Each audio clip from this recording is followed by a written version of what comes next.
Sobrang lakas ng hangin. So, lumingon man tayo dito. Ayan. Ayan. So, ganyan. Napakahangin. So, test pa rin natin. Siyempre.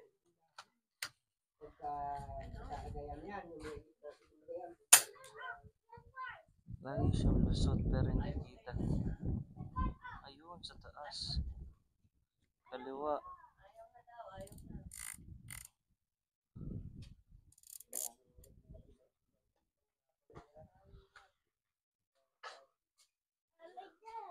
So, dahil siya ay naka 30 MOA,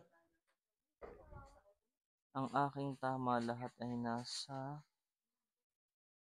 ibabaw. So, masyadong tingala ito. Kaya nangyayari. Yan. So, ito yung problema natin. Since naka 30 MOA siya, tumatama ako pero ang tama niya nasa ibabaw lahat. No. Puro ibabaw.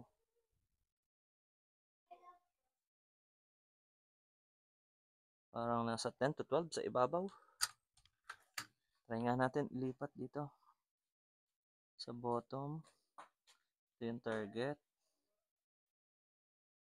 Itong position na to.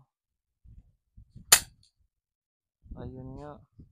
So, ang tama niya ay nasa ibabaw. So, yun ay nasa 10 sa ibabaw.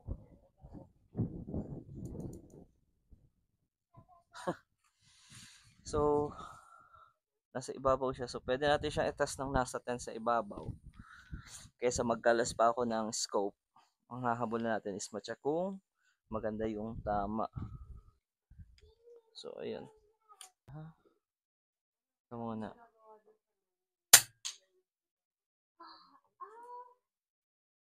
Ayun nga. Doon nga siya natama. So, hold tayo ng 10.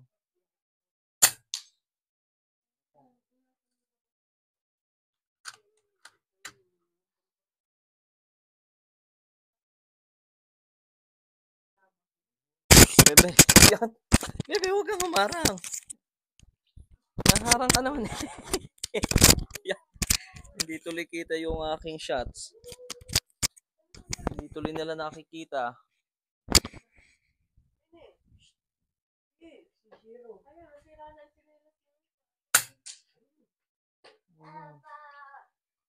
Lagi naman siya sa may upper right ng dot.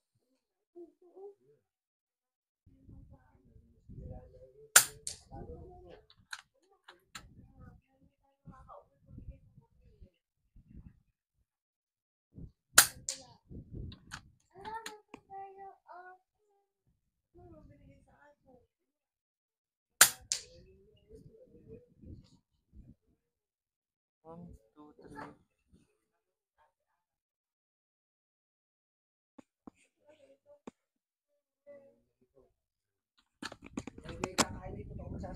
Huwag na po. Tingnan natin kung masasabitan. Sumabit nga lang. Ayan. So, sir, ito yung test nung sa'yo. Ang distance niya mas malayo ay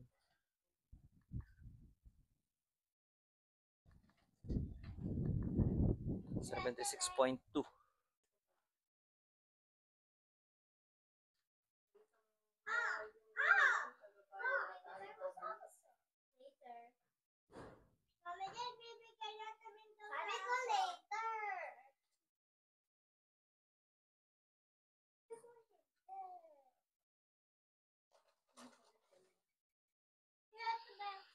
Ay, susubukan naman natin dyan. Kung makakatama ba tayo. So, nag-hold over tayo ng 10 kanina. Tingnan natin kung saan papatak. So, pumatak pa siya ay nasa may tapat ng 8, 4, 5, 6, 7, 8, 9, 10. So, around 8 nga at saka kanan. Kasi may hangin. Okay. Check pa natin ang isa.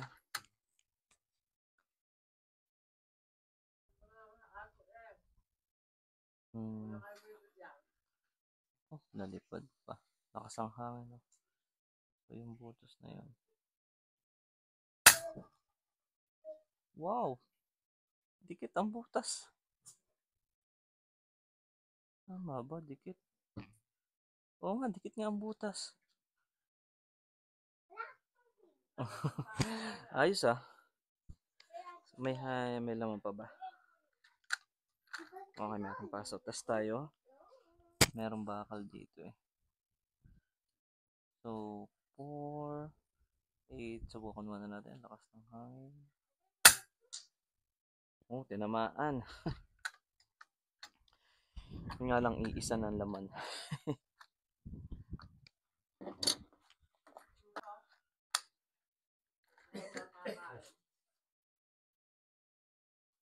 Dala pa ng hangin. Oh, gilid pa pala eh.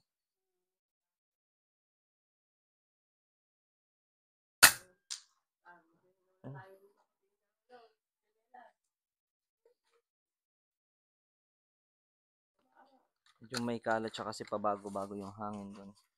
Kanina nakahold tayo ng ganito. Umana naman siya. Ayun.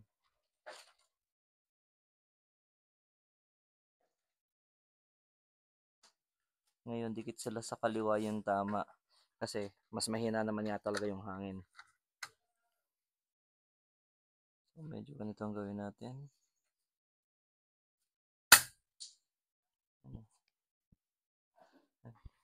Ano ba ang zoom nito? Ito yung tsura niyan sa malayo.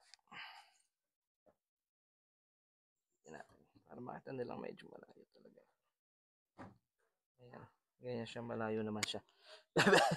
Bawal ka dyan, bebe. Makikita ka ng tao. Ayan. So, ganyan siya kalayo.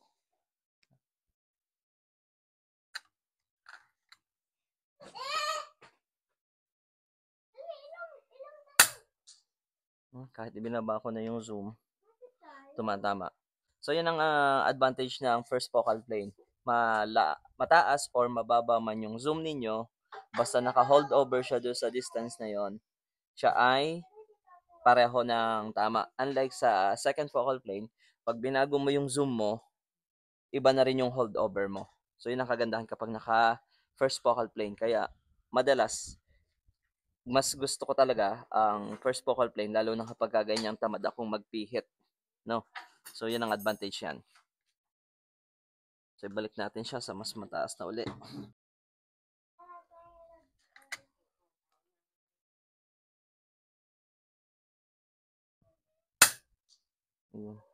Pabago-bago ang hangin. Ayan sir, so goods the goods. And ready to ship. Palipas lang tayo ng Godvan sir, padala na natin to. So magiging tanong sa atin dito kung accurate ba yung unit. Kasi yun yung isang inanap sa atin, no? Isa yata natin yung previous client yon. Kasi hindi nga naman accuracy test ang ginawa natin. Pero pag accuracy test kasi, mas maganda talaga walang hangin. E pag ganyan naman yung galaw ng hangin, paano ka naman mag-accuracy test naman? Tingnan lang natin yung tinamaan.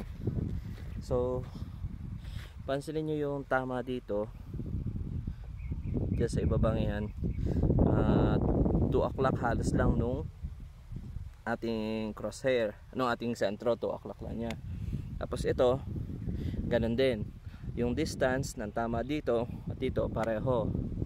Ito pag chinek natin, ayan, medyo mahirap i-focus, maliwanag kasi masyado dito sa labas. Ganun din, ayan. So yan ang ano yan, sa may gitna lang din. Ito mataas lang ng kaunti. Ito okay, dito lang medyo tagilid. Ito yung medyo malabo kasi talaga to nung tinignan ko kanina. So ayan, ang tama niya.